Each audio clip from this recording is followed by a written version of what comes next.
धरनगांव तालुके के पालदी गांव में दो समूहों के बीच विवाद के कारण दंगा भड़क गया। इस दंगे में मंगलवार की रात को खड़ी गाड़ियों में आग लगा दी गई और दुकानों को तोड़कर आग लगा दी गई। इस घटना को देखते हुए पालदी गांव में 2 दिन का कर्फ्यू लगा दिया गया है।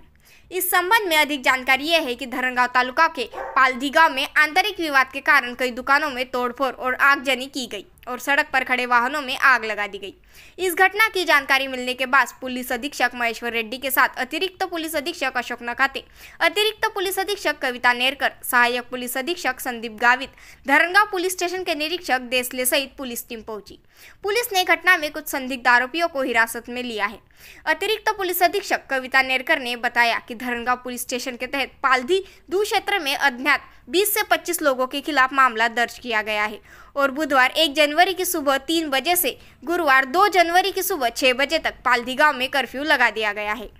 मॅडम, या ठिकाणी पालदी गावामध्ये काल दंगल झालेली आहे, 2 गट समोरासमोर आलेले आहेत। आताची काय नेमकी परिस्थिती, किती आरोपींना ताब्यात घेतलेले?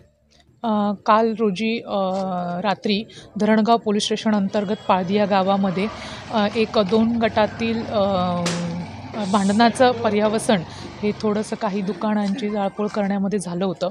त्या संदर्भाने पाळदी पोलीस स्टेशन OP अंतर्गत गुन्हा दाखल झालेला आहे आता आणि काही लोकांना आम्ही ताब्यात घेतलेला आहे। सध्या इथे मोठ्या प्रमाणात फौजपाठा उपलब्ध आहे आणि सध्या तरी इथे शांतता आहे। कारण काय होतं या घटनेच्या मागचं कारण? काही अंतर्गत वादामुळे सदरचा जो जी घटना आहे ती घडलेली आहे। किती लोकांनी सध्या तरी आम्ही जे अज्ञात आहेत अशा 20 ते 25 लोकांविरोधात सध्या गुन्हा दाखल केलेला आहे।